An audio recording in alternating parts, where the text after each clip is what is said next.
IG, and Facebook. It's College Decision Day, and today I will be announcing the college or university that I'll be attending to at the end of this video, of this mini documentary. I'm going to be telling you the highs and lows of my life over the past 18 years I've been on this earth. So, let's get started. I was born in 2004, February 3rd, at 7:33 p.m. in St. Francis Hospital in Hartford, Connecticut. I think I was 8 pounds 7 ounces or something like that. My mom had me young. She had me at 17. She didn't know what she was doing, but she raised me. Her with the help of my great grandmother, she raised me. And I'm very grateful for that. My great grandmother was my everything. She was my everything. She I was a chunky baby, because she fed me grits and eggs as a 2-year old or as a couple months old. But listen, it was all out of love, and I really appreciated her for that. I didn't really have my dad in my life growing up. He was in and out for periods of my life.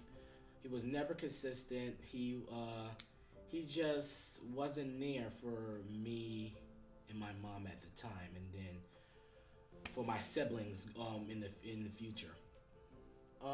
So with the absence of my father, was my great grandmother stepping in as the parent in my life for until she went on to be with the Lord. She died. My great grandmother passed away in 2019, April 12th. That was a very detrimental day in my life. It felt like losing a best friend. I was a freshman when she passed away. It kind of hurt my school career. I didn't do well academically after she passed away because I felt like I didn't have anything in the world to live for after losing her. But the following year, sophomore year, my passion of journalism grew. My great grandmother raised me. We used to watch a lot of daytime television. We used to watch Live with Kelly and Michael at the time. Now it's Live with Kelly and Ryan. The Wendy Williams show at the time, and then various other soap operas and a lot of daytime television. So that made my being in front of the camera presence grow. I started in her a year later, a little before a year later. She passed away of 2020. I became the head journalist at my high school, Bloomfield High School. Listen, I love that job.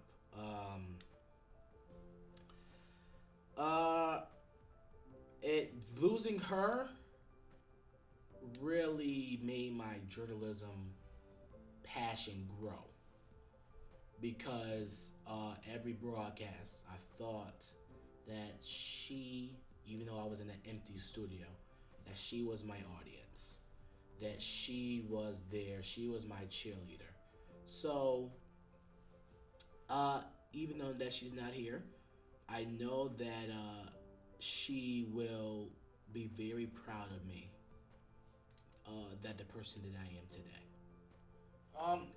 My mom really has made me the person who I am today. She has sacrificed so much for my whole life, through me getting in trouble in school, for me getting the show for BHS.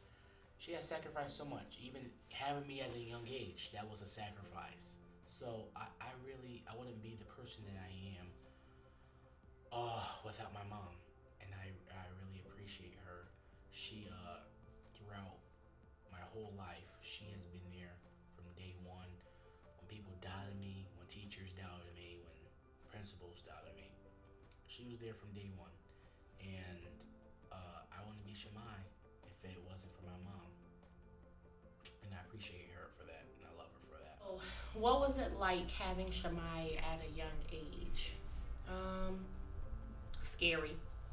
I think I was so scared um, that I wouldn't be the best mom that I could be. Um, I wanted to do so much better than my mom did for me. So I think I was scared. I was scared and confused at what to do. But I knew once I had him, I made a promise to him that I would do the best that I could. He didn't even understand it, and it has not always been perfect, but I think I have kept that promise to him to do the best that I could. How was it not having Shemai's dad around to help raise him? Sometimes it was good, and sometimes it was bad. You know, being a young mom, you want that. You want that family setting. You want it to have that all around mother and father both in the home. But um, sometimes you need to separate it. Sometimes it's unhealthy than healthy. So it was not always easy. Sometimes we did have to go without, but I had a strong family support, and I was raised that women had strength, and I walked in that. So I just knew that I wanted to give my children the best that I could, to give Shemai the best that I could of me, and I knew not being with him was the best of me. I was able to not be as sad, not to be as angry, not to be as, and I was able to just be a better mom. Talk about Gigi's impact, my grandmother's impact on helping me as a mother. I could say so much about her. She was everything to us. She was everything to me. And if it wasn't for her, I don't know what I would have done. So I remember telling her that when she found out, because I didn't even really tell her, I saw the disappointment. I saw that, she wanted so much better for me than that situation. But she was angry for a little bit. But she came around, and she was my biggest cheerleader. She was my biggest supporter, and she loved my children past herself, and it showed through her actions and through their relationship with her. So without her, I couldn't even have been nowhere close of the mother that I am and that I'm striving to be. I think because she was that template of that love, that dedication, and that perseverance. And I continue to try and strive to be like her. How was Shemai as a young child? Bad. He was bad. He was busy.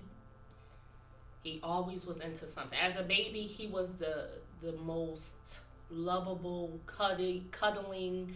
He knew almost like, my mom has no idea what she's doing, and I'm just going to ride it out, I remember taking trips with him, getting lost, and he didn't even care, long as he was with me. As he got older, and I think it was near when I had my oldest daughter, he started to just do things that was just absolutely ridiculous, I remember he was in daycare, and he was going to a private school, and it was not cheap at all. But if my grandmother was able to give it, I wanted to give it to him, And I remember them calling me and saying, you have to come and pick up Shemai. And I'm like, well, why? School just started. Well, he pulled the fire alarm, and the lunchroom is filled with water. I said, what? And so asking him, he's like, well, Mom, I just wanted to hear how it sounded, so I pulled it. So like things like that, Shemai was busy. But I always saw that it was something there, and it would hopefully I would always say, Lord, please let this turn into something. Um, so yeah, he was Shimei was Shimei. um, so Shemai's behavior in school. Shimei did a lot. Shimei was busy. Shimei was mischievous. Shimei did things that you couldn't even explain. To where I left my job. I was in banking at the time. And I got a job at the school, which I, then started to love, but I had to do something. I said, if I don't get this job, and I thank the administration and the staff there that allowed me. I was on the board there, so I had a lot of interactions, so they allowed me to come in as staff because I would have been unemployed. Having to continue to leave work, having to continue, and I guess it was a help to them too because I'm in the building. I can go and redirect Shimei, I can go and chastise him, and they were okay with it. Long as, listen, he stays in school and we don't have to keep dealing with it, they were grateful. And sometimes they would say it. How did Shimei's behavior affect me as a mother? Sometimes it was tough. It definitely was tough because I had to, having two other children, one child at first, mostly all of my attention went to him. It had to. And Mackenzie was a child where she didn't require a lot, and you can see long as you cuddled her and things like that, she didn't require a lot, and I was so thankful. And sometimes I even say it to her now, I appreciate, or I apologize for the time that was without, because I had to focus on Shimei and redirecting him and trying to see what other people didn't see in him. I just wanted him to be great. A lot of things that he saw, I felt that it affected him. And because I was the adult in the situation, choosing that relationship, the things that he did see, I felt it was my obligation to help him recover. Because as parents, we're the ones that put our children in certain situations. And I felt that I needed to stick by him and motivate him to come out from that. And he's doing it. What did I have to do to help Shimei's behavior improve? Well, at the time, I was going to a church, and I remember we were there a lot. And I spoke to the pastor. I didn't know what to do. And he definitely was a help in regards to, he loved Shimei. And so he said, you know what we're going to do, get him a drum. And we're going to start letting him play in service.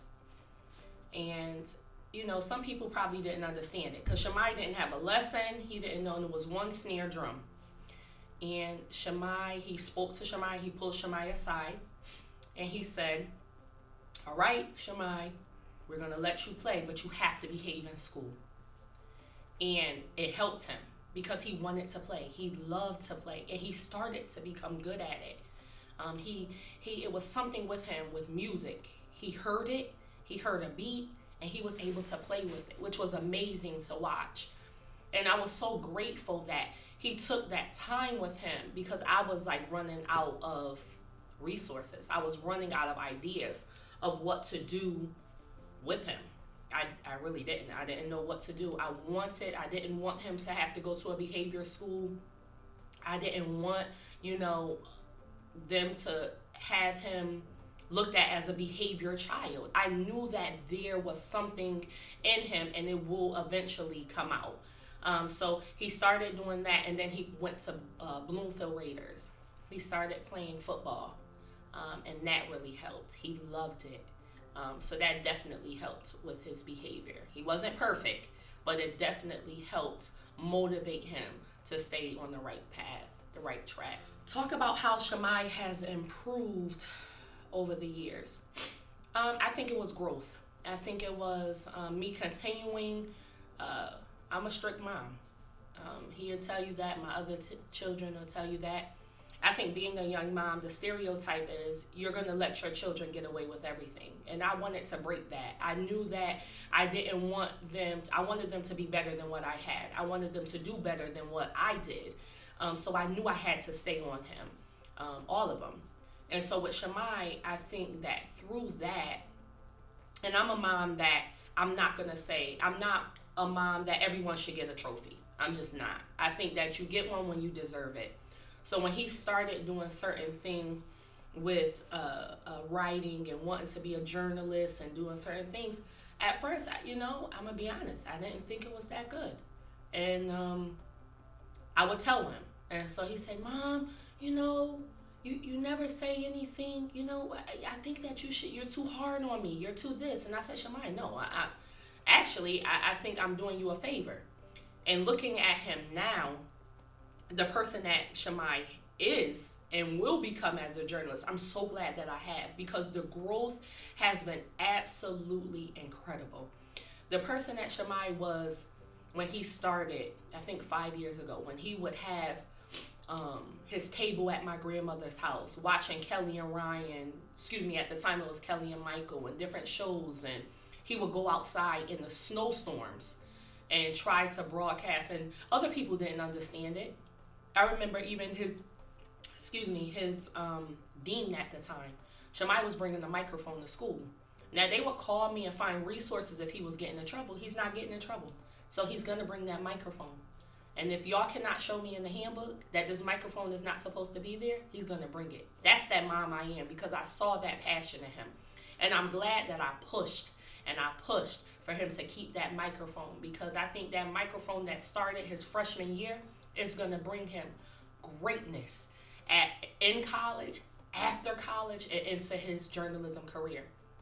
So Shimei, from me to you, I'm waiting for it, and I'm so glad I'm your mom and I'm able to come along the ride of your career and what's here to come. I love you.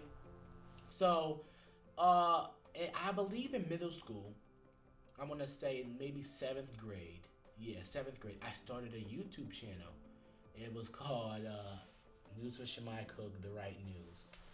I got news from either TMZ or some site that I saw online, and I just stated my opinion on it, and that was that. I got views and a couple, maybe like 7 or 8 views, but it's what I loved. And then that grew until I got into high school. I continued it all the way until high school, and then freshman year, I did public interviews. Oh my God, I miss doing those. I had a signature look. It was the 3-piece black suit and then a white shirt with the red bow tie, and it had a rose gold mic. It was my signature. I used to ask football players, people in the weight room, cheerleaders, a lot of questions that I kind of regret, but it was a fun time. That's how I started, and that's how I got my foot into the door into being the head journalist at Bloomfield High School. So with the recognition of having the YouTube channel, the administrators and people from the board said, "Oh, you should start a show here." So January 3rd, 2020. Yeah, January 3rd, 2020. Coming back from Christmas break, stayed after school. I had a 3-piece suit on, and cleaned an old office that has not been used for over 10 years. It was disgusting. It was spiders and centipedes. It was just mold everywhere, but I wanted it to be mine. So, listen, I stayed there after school for about 3 hours, cleaned that joker, and it was mine. And that's how BHS News with Shimei Cook began. I covered a lot of sports there: basketball, boys and girls basketball, and track and field, and various stories in the school. And then that's how I got recognized. I got recognized from the mayor. I interviewed the mayor of Bloomfield at the time, Mayor Suzette DeBeathan Brown, and I interviewed the governor during the Black Lives Matter protests over that summer of 2020. Lieutenant Governor. It was a really great time in my pre-journalism career. March 2020, the whole world came to an end because of COVID. So that means BHS News had to come to an end. So I was kind of down because I loved that. I loved that job. It was it's what made me. It really showed my true colors. No doubt about that. So I was at home, just like everybody was at home, watching MSNBC and various other news networks, and they were working from home. So I said, "Ooh, I should do that." So I created a home studio in my house, in my room, and I was reporting the world news and coronavirus updates in my house, in my room, and people watched. It was hard at first because I was so used to being in a studio and having all the equipment. I had to buy mat equipment and stuff and lighting, but it was fun and I got used to it, and it was what I was, and it's what I did, and how to work with what I had. So I finished season 1 of BHS News from home. It was a great success. Then I went into the summer, had a summer break, and then I did season 2 from home and in the studio at the school, because school was letting people go back to school slowly. So I did some from home, some from the studio. It was great. I was glad to be back in the studio. I was tired being stuck in the house. So I have broken a lot of breaking news in the during my career. I was the person to report the devastating death of Michael Rayford, legendary student athlete at Bloomfield High School. Yeah, it was very tough to report because he was a teammate of mine during football season.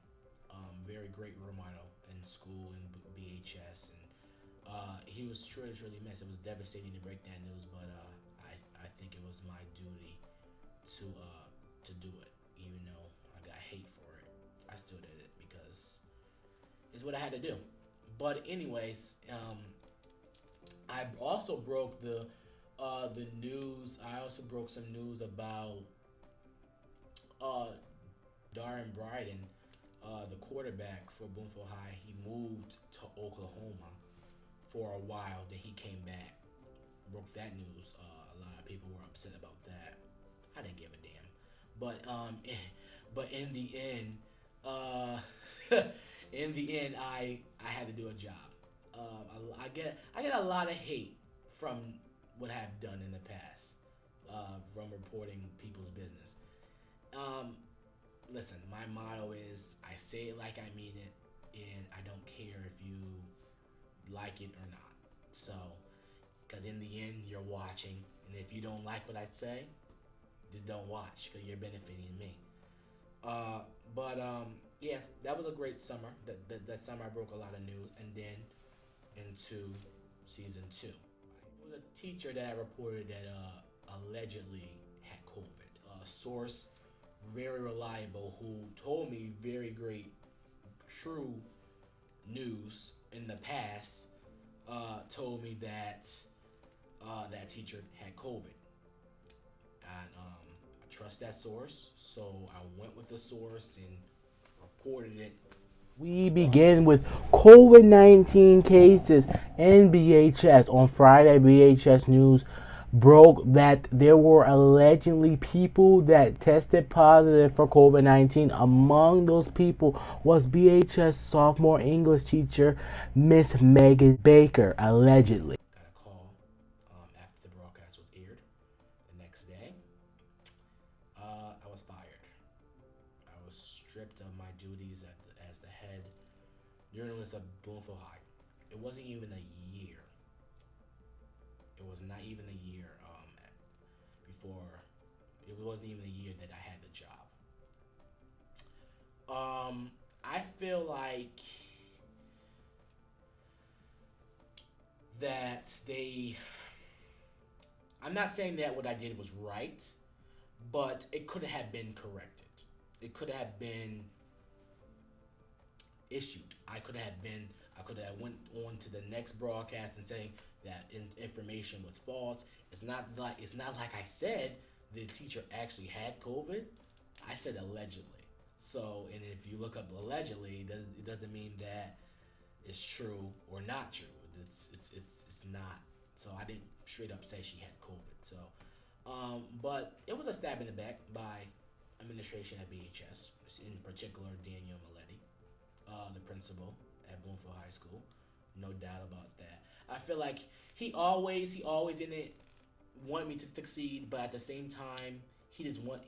I feel like he set me up for failure in the end. I feel like he set me up for failure, and I fell into his trap. I guess I feel like I fell into his trap. It was no warning. That was my first mistake ever. It was no warning, no nothing, and boom, you're done. One and done. It was a mistake. It was my first mistake ever, and I was fired the next day. So I was really broken down because that show was everything to me. I swear, I ate, slept, and breathed that show. No doubt about that. So after that, I was down for a moment. I didn't do anything broadcast wise for a moment, and then I started a podcast. Because I got fired in November. Took a couple. Took the rest of the rest of the year off, and then in January of 2020, I started a podcast called Shimei and Dev at Unfiltered. It started off as Shimei and Dev and Unfiltered. Me and my friend at the time, Devin Keel, he was on a segment when I had the BHS News. We had a sports debate segment on the show on BHS News, and he just carried on until we said, "Oh, we might as well just start our own show." So we started a podcast. It was called Shemai and Dev Unfiltered. It was basically like a first take on ESPN and Skip and Shannon Undisputed on FS1, kind of like a sports debate type of thing. It was great. We debated on the latest topics in sports, and then stated our opinions, and we didn't agree on eyes, and so that made the show great. It was very hilarious. We're both funny dudes, so it was TV gold. And then after that, and then that's not the only show that I got in 2021. I got the opportunity of being a co-anchor of a nonprofit for young black men in the Greater Hartford community, the Greater Hartford Kappa League TV. Brother Stephen Wilson, my mentor, gave me a call, said, I love your talent, and I want you to come over here and be our anchor. Would you be interested? I said, no doubt. Went over there, and we found we were in a search of a co-host. This is the first year the program started, and we found we found my co-host Corey. We found my co-host Corey Plummer. This is kind of weird, but his mother, Corey's mother, is my guidance counselor, Miss Plummer. I didn't know that at first until he told me. But in my guidance counselor, I love her to death. She's very inspiring. Very on it, on to the point, and Corey is too. So it's like we had great chemistry, and the show was a success. We covered great information in the Greater Hartford community, and yeah, it was very fun. So I had two jobs. I lost one and gained two, and I lost one job in 2020, and then I gained two jobs in 2021. So it was great. And after a couple months, me and Devin had to part ways. He wasn't consistent, so I had to let him go from the show. So then came Shimei and Colby Unfiltered. Colby Washington. He was a fill-in for Devin for one show, and we had great chemistry on the podcast. And I said, well, we gotta make this work. I have to have you on permanently. So I had him be the replacement for Devin, and Shimei and Colby Unfiltered was born. We've been doing it for a year now. A year was a year in February. This show is great. It's great, and now we got Adrian Hosendorf, who is a childhood friend, and he's a nerd at sports too. So I said, oh, we need him on the show too. So soon I'm gonna add his name to the show. But when it's time, he will be Shimei, Colby, and Adrian Unfiltered when it's time. Yeah, I've been busy there ever since that, and that's how I finished my career as a journalist in 2021. How did I meet Shimei?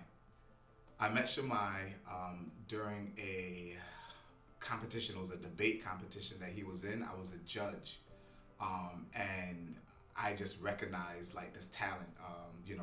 How he responded, his poise. So that was my first interaction with Shimei, was being a judge at a competition that he was involved in, a debate. So once Shimei joined the Greater Hartford Kappa League, Shimei is a leader. So he quickly emerged, and knowing prior to joining this program that he had this media experience, we actually have a program that's called Kappa League TV. So it was a no-brainer, right? Let's take his skills, let's match him up. But we had no idea that Shimei would be able to take it to like the next level. So he has been able to do just some amazing things, which I'll talk about in a few. So through his media skills, Shimei came in and was able to like help create stories, help to train some of the younger men. He was able to put together segments that actually won national awards, which was amazing because it then exposed him to different opportunities, both him and Corey Plummer as the lead producers for Kappa League TV. They were able to participate in a national, I think it was 2K competition, but it was nationwide, and it was a 2-day competition, and they were the commentators. We also won a social justice award for our MLK video that was done roughly about a year ago. So that's how Shimei has been able to impact the Greater Hartford Kappa League. He's a leader. He is trustworthy. He's easy to work with, and he's motivated, and so we definitely appreciate him. The one thing that I will never forget about Shimei is his charisma. Each generation has a diamond, right, or diamonds. These are young individuals who they just shine. And for Shimei to lock into his abilities at such a young age. He's been like doing media like since like 8th grade, moving into high school, so he was ready.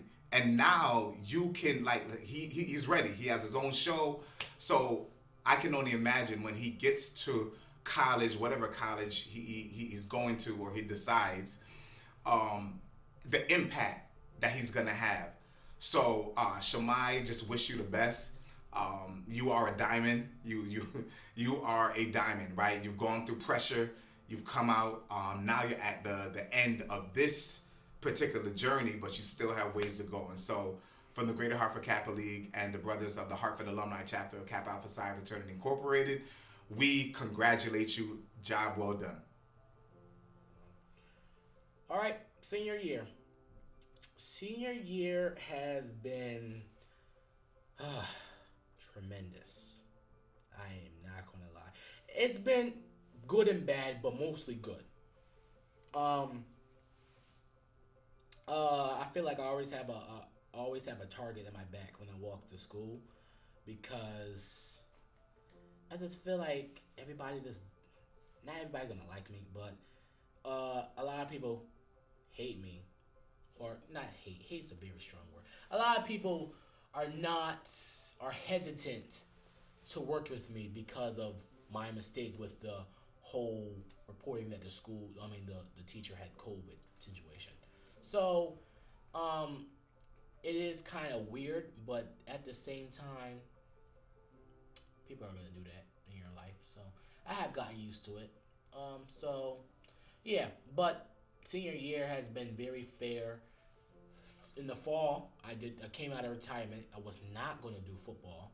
I did football. Came out of retirement to play for one last year. A reason why I was not gonna play this year for football was I'm not the biggest fan of the coach, Tylon Outlaw. He loves to play favorites, and I feel like he sold my championship. I'm not gonna lie, and a lot of people agree with that statement there. But we went undefeated again this year. We went undefeated in my sophomore year in 2020, and then and then this year, we lost that year. We got destroyed. So I think it was like 62 to 33. I didn't play, but listen, that was bad. But this year, there was no football junior year. But this year, for my senior year, we went undefeated again. Went all the way to the championship, and we lost again. We didn't get destroyed, but it was 22-6, so that's kind of a destroy to me, in football.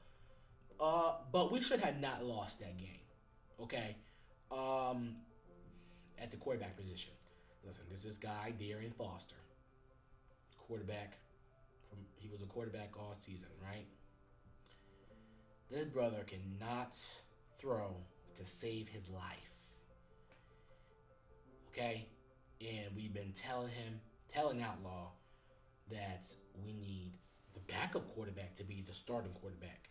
Backup quarterback Jansen Booth should have been my starting quarterback. I played offensive line. I was a right tackle. I played the offensive line. Either position, all the positions of the offensive line, right? Listen, I said I'll protect Jansen before I protect Darian. Listen, but I played all the way regular season. Well, I didn't play the first couple of weeks because I had to go through protocol because I came out of retirement. I didn't do no summer workouts, so I was out of shape. But I got back in shape through some couple of weeks. Played E.O. Smith, and they got a great player of defense. This is warmer because I'm a defensive guy. Warmed up, got a good tackle for loss, and boom, that's how I started.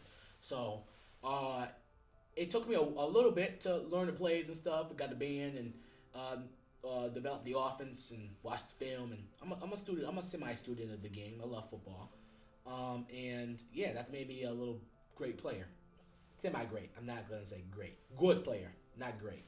I was good enough. I was very aggressive, and that's what the coaching staff loved. And Tylon Outlaw went along with that.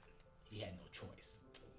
But so let's talk about playoffs. Yeah, I started from week 3 all the way to playoffs. We played Morgan. Oh, I didn't play Morgan. That's because of COVID stuff. I couldn't play COVID protocols. I couldn't play that fourth pro. Okay, we won. They won the game, and Darian didn't play. Darian Foster, the QB1, didn't play because he had to go through the same protocol as I had to, and other players had to. So Jansen Booth, the backup quarterback, started. This brother is special. This brother, I think, threw for over 200 yards and had like 3 touchdowns like that in a playoff game. And I said, this should be our starting quarterback. Our starting quarterback can't even do that. He's looking like he's still on Hurricanes, and you're not on the high school level. Jansen did not get to prove that he was. Well, he proved that he was that guy. He didn't get the chance to prove to the world, to the championship world, that he was that guy. He would have brought me a ring on my finger. But football was great, other than losing. Just for nothing. Football was great. The fellowship was great. I gained some new friends and stuff. Locker room was fun, and fellowship, study hall, after school, and all that jazz. That was really fun. I had a great time. And then senior night and all that jazz. It was really great. All right, so now football season's over. Still working on the podcast and stuff, and I made great new friends. My friend Lorenzo. Me and Shimei became friends when I picked him up when we was going to Chick-fil-A, because everybody left him and he was just walking home. So I was like, all right, I can't leave Shimei. So I picked him up, and then ever since then, we've been vibing in the car, getting eats every Wednesday. Just fun stuff. Feel me? My experience with Shimei. To be honest, it's been good vibes for like the whole year. We've been, being friends. Like, there's no dull moments. Just always jokes, laughter, no sad junk. Like, just a good time. To be honest, like, I'm feeling down, I go to Shimei, and then we're having a good time. Shimei feeling down, I go over there, and then we do something to make it fun. And that's like with our whole friend group. So Shimei, like, he be making me like more patient, like, and understanding. Like, when I'm with Shimei, like, I take like everything into account, because like you never know like how somebody's day's going or where they came from or none of that. Because Shimei, everybody, they wasn't too fond of Shimei. And then, you got to give people the benefit of the doubt. And when I'm with Shimei, like, I got to remember that, because he's a friend that I gained from giving the benefit of the doubt. So we just, I don't know, made me think more. Shimei got this can-do attitude, like he could do anything. Like, that's a W attitude. Like, he's like, if the next man can do it, then he can. Like, anything is not out of his reach, type young. So that's what I admire about Shimei. I'm gonna miss the car rides to every event we go to. It's always like a jam in there. It's like we got whole playlists just for the car rides. It's a W experience, and yeah, it's just fun. I think Shimei would do great in his professional career as a journalist. Like, I think he could do big things. Like, there's nothing stopping him but him, to be honest. Like, he got a bright future, to be honest. Like, he could do anything. Like, I feel like he'll be broad on some Kelly and Ryan. You know what I mean? And yeah, I think he can do big things with the journalists. Malachi. Me and Shimei became friends in kindergarten, first grade. I first met him. We went to Jamoki Academy together, and it was really just up from there. After me and him lost contact, because I came to Bloomfield, I started going to Bloomfield schools, and then he ended up coming, and we started being friends again there. Then especially senior year, me and him really shot off. Like, it all started off playing football. As soon as Shimei came back to the football team after his retirement, we just like vibing, car rides, like it was about like going to get food together, all that. Being Shimei's friend has really been a cool experience. Like you gotta know Shimei. If you know Shimei, everybody. A lot of people don't give Shimei a chance, and I feel like I gave Shimei that chance, and I really enjoyed the experience. Like, he's really a cool person when you get to know him, and he's fun to be around. Like, he's really like full of energy. I don't ever see Shimei gloomy or down. He always like brings the energy that everybody needs in the morning, needs in the day. Like, if you're feeling down, Shimei energy will pick you up. As a person, I feel like Shimei really helped me, like impact me. Like, it's great. Like, I just feel like I like the experience, like being around Shimei. Shimei, like if anything's wrong or anything, you could go to Shimei and talk to him. He always gonna make something funny. He always gonna crack a joke or something that's gonna like help me out. Like, I could be feeling like some kind of way, feel down that day. Shimei come and like just make me laugh. I really admire Shimei's dressing. Like, I like the suits. His suits is always clean, and his shoes, like he always has something different, a different suit every day. As a journalist, I feel like Shimei is really gonna be famous. I feel like he's gonna become a famous journalist, and he's gonna like take over. Like, he gonna have his own thing. Like Kelly and Ryan, he gonna take over, be real famous, and I wish the best for him. Well, I've been friends with Malachi since first grade, but we really got like close like this year. Malachi, Brianna, and How I became friends with Shimei was I had seen him stranded, and I just decided to give him a ride from school because, you know, he didn't really have anybody, and I didn't want him walking out in the cold. And that's kind of how we kind of grew that bond, from me sometimes rarely taking him home and him joining other activities. And I used to just tell him about it. Being friends with Shimei has impacted me as a person.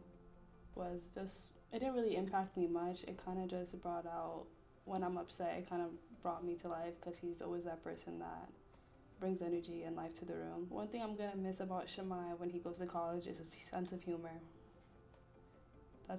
He brings a lot of that, and just his compassion to the table. What Shimei would do in his professional career in journalism is he'll bring a lot more entertainment than there already is in the field. He'll be the type to have his own show. He'll make a lot from it, and he'll gain a lot of fame from it, and he'll just do really big things. Destiny, they really make me. They really admire my personality. So me and Shimei became friends through the Bloomfield Raiders football and cheer. He was the announcer for every football game, and I was the one to always give him his checks. So after that, our friendship kind of just took off, but we really got close senior year. He was just an inspiration in my life. He's always bringing the good energy and things like that. Like I said, my experience with Shimei has been really good. It's been really positive. He's just always been a great vibe. My friendship with Shimei is it's something different. He's a different guy friend that I have. Our relationship, I would say, is special. He's the type to he's the light when I'm in the dark, when I feel like I'm in the dark. One thing I admire about Shimei is his confidence. He doesn't care what anyone thinks. He's just himself, and he dares to be different, and I love that. I'm gonna miss Shimei every morning. Him just cracking jokes and giving the blessing. I'm just gonna miss his presence in general as well. I know that Shimei's career is gonna take off. He has the confidence, he has the work ethic, and I know he's gonna do something great, and he's gonna be great, and he's really gonna take off and be famous. I can't wait to see him in the future. And I really hope, even though we're moving on because of college, I really hope we stay together. I really do, because these guys we have been through a lot of stuff. They have helped me through my lowest point, and that's why they are the true friends in my life. So then, summer of 2021, it was a lot of people who know me from a prom review that I did for the class of 2021 at BHS. So it was a prom they did. See, the thing is, I did a prom review for the class of 2019, because it was no prom for 2020 because of COVID. But I did a prom review when I was a freshman in 2019, right? It was, people loved it, people hated. I didn't care. I was speaking what I saw, analyzing what I saw, stating my opinion, say it like I meant it. So, and I said, oh, I gotta do this every year, right? I gotta do this every year. So 2020 happened, no prom. Oh well, I had BHS news to worry about, no prom. Then 2021, it was a prom. I said, oh, I gotta do it. Boy, this was I'm telling you, I didn't think I was that bad, but boy, these people were crazy. When I tell you crazy, these people were crazy. Listen, my honest opinion, they all looked a mess. Okay? They all looked a mess. Okay? I don't want to hear it was last minute or no, it's prom. You're supposed to show up and show out. Just wait. Prom is around the corner. You're going to see how I dress for prom. No doubt, okay? But a lot of hate, and I didn't really care. I didn't give a damn because it's my opinion. Listen, I did it because I did it the previous year, but the audience was bigger than the previous prom video. The first one was, I think, over 300 or 400 views. This one was 1.7K views. I had people from Manchester, people from New York. Like, it was out of this world. In my opinion, again, I didn't think it was that bad.